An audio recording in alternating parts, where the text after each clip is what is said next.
Gesù parla ad un giovane ammalato e poi Papa Benedetto XVI compie il miracolo.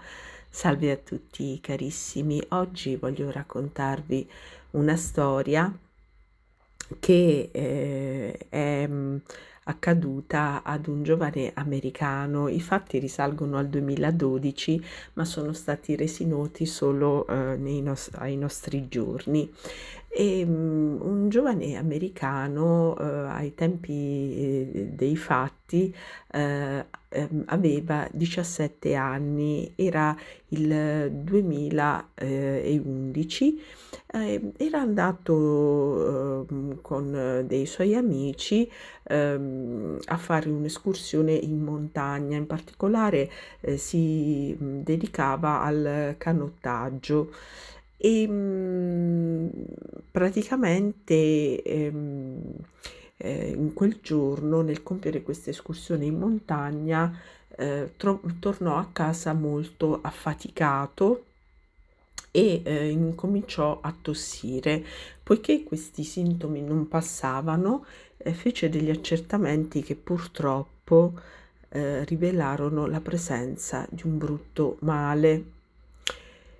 E quindi incominciarono i ricoveri, incominciarono tutte le terapie del caso e praticamente a un certo momento lui era molto avvilito per questa malattia, eppure essendo un fervente cattolico incominciò a rifiutare la comunione. Poi piano piano si convinse e ricevette la Santa Eucaristia nel suo letto d'ospedale, e quando la ricevette sentì una voce che gli diceva: Peter, lo so che è difficile, non ti toglierò la sofferenza, ma camminerò con te per attraversarla.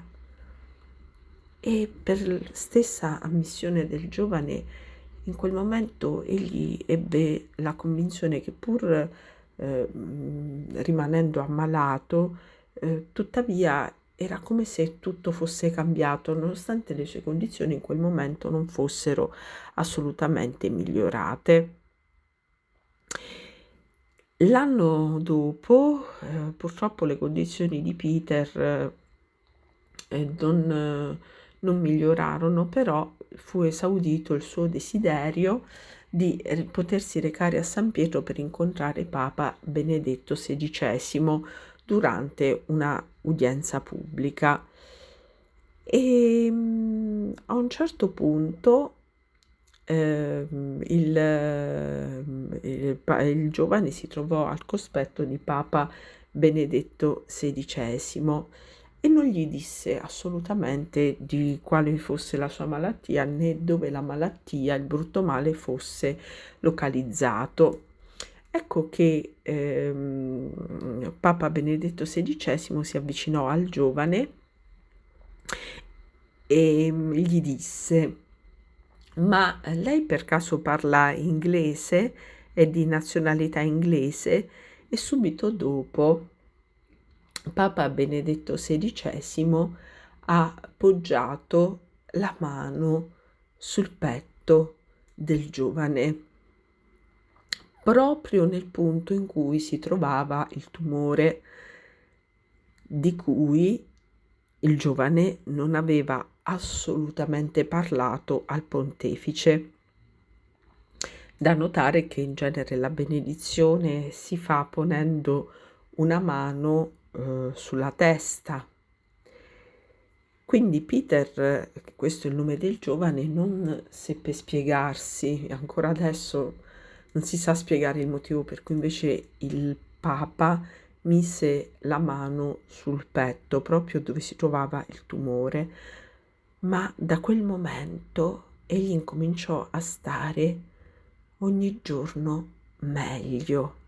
Le sue condizioni migliorarono sempre di più, tanto che egli guarì e decise di entrare in seminario.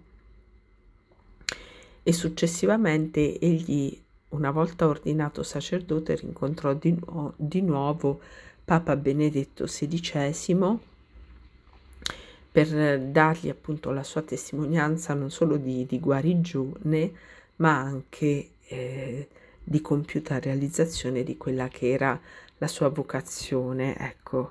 E Papa Benedetto quindi ha contribuito attraverso questo straordinario miracolo a guadagnare alla Chiesa un nuovo sacerdote, una nuova anima santa, e ha compiuto un gesto che ricorda tanto quello, uno dei tanti che il Signore, quando camminava sulla terra accanto a noi 2000 anni fa, compiva normalmente quando incontrava gli ammalati, e compie tuttora attraverso i suoi servi.